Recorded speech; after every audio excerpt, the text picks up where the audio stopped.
महाराष्ट्रात एम-आय-एम इतक्या जागा देतील, तितक्या जागा देतील. मोठी लढत होईल. अनेक ठिकाणी एम-आय-एम प्रभावी ठरू शकतं. ह्या सगळ्या गोष्टींवर अनेक वेळा चर्चा झाली, वेगवेगळ्या माध्यमातून चर्चा झाली आणि ओबीसी यांचा विचार केला, त्यांच्या स्टेटमेंटचा विचार केला किंवा जलील यांच्या स्टेटमेंटचा विचार केला तर कुठेतरी ते जास्त यावेळेस उमेदवार देणार होते असं एक चित्र निर्माण झालं होतं. पण कुठेतरी आता उमेदवारांची संख्या कमी होते का आणि यांचा पाठिंबा जो आहे तो वंचित बहुजन आघाडीला दिला जातोय, रिपब्लिकन सेनेला दिला जातोय.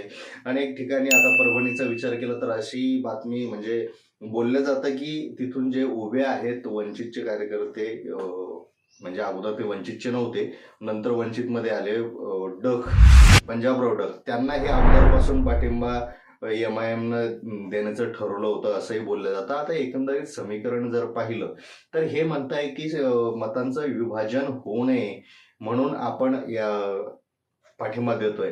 तर एकंदरीत जर पाहिलं तर एक प्रश्न यामध्ये निर्माण होतो की आता पाठिंबा देण्याच्या पाठीमागचं खरं कारण मत विभाजन आहे की दुसरी खेळी आहे, की त्याच्या पाठीमागं सगळ्यात मोठं कारण म्हणजे यांना उमेदवार भेटत नाही आणि जर चुकीचा उमेदवार उभा केला तर निश्चितच पराभव होईल. आता पराभव होण्यापेक्षा कुठेतरी आम्ही वंचितला सोबत देतोय, पाठिंबा देतोय हे जर म्हटलं तर त्यांच्याकडे पाहण्याचा दृष्टिकोन अधिक सकारात्मक होऊ शकतो असंही बोललं जातं. म्हणजेच काय तर एकंदरीत जर आपण विचार केला तर वंचित म्हणा किंवा रिपब्लिकन किंवा आंबेडकरवादी विचारसरणीच्या पक्षांना जेव्हा 19चा विचार केला तर या सगळ्या पक्षांनी वंचितच्या माध्यमातून यांना पूर्णपणे पाठिंबा दिला होता एम-आय-एमला. आता एम-आय-एमला पाठिंबा दिल्यानंतर आता जे काल परवाचं आपण स्टेटमेंट पाहिलं इम्तियाज जलील म्हणताय की औरंगाबादमधून म्हणजे छत्रपती संभाजीनगरमधून निवडून येण्या पाठीमागचं सगळ्यात जास्त श्रेय जर कोणाचं असेल तर ते दलित बांधवाचं आहे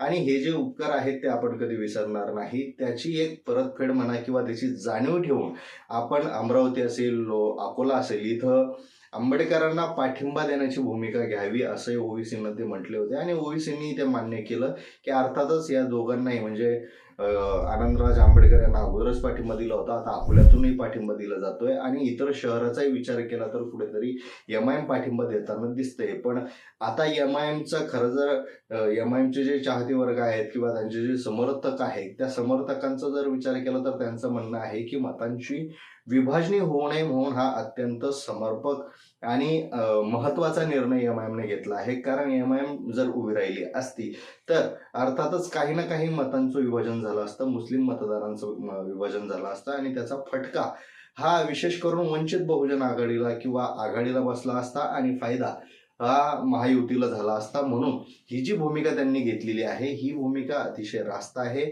मोदी सरकारच्या विरुद्ध किंवा भाजपा सरकारच्या विरुद्ध जाणारी ही भूमिका आहे आणि ही लोकशाहीला समर्पक भूमिका ठरू शकते असंही म्हटलं जातं. तर काही जणांचं असं म्हणणं आहे की ही भूमिका केवळ आणि केवळ पराभवाच्या भीतीने घेण्यात आली असावी. कारण मतांची विभाजनी हे अगोदरपासून होत आली आहे, एम-आय-एमनी अगोदरही केलेली आहे. पण आताचा जर विचार केला तर हे वंचितचं जास्त आता जाळं दिसून येतंय. अशामध्ये जर त्यांनी उमेदवार उभा केला असता तर निश्चितच त्यांनी मतं थोडेफार घेतले असते पण पराभव निश्चित झाला असता.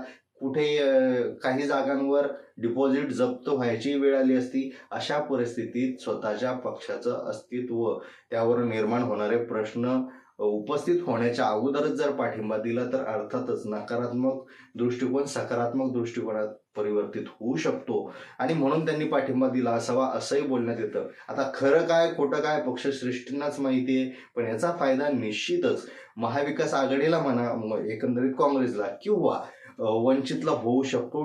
जास्त प्रमाण हे वंचितला फायदा होण्याचं दिसतंय. अर्थातच याचा तोटा महायुतीला बसणार आहे असंही बोललं जात आहे. एम-आय-एमच्या या भूमिकेबद्दल आपल्याला काय वाटतं कमेंटमध्ये नक्की सांगा.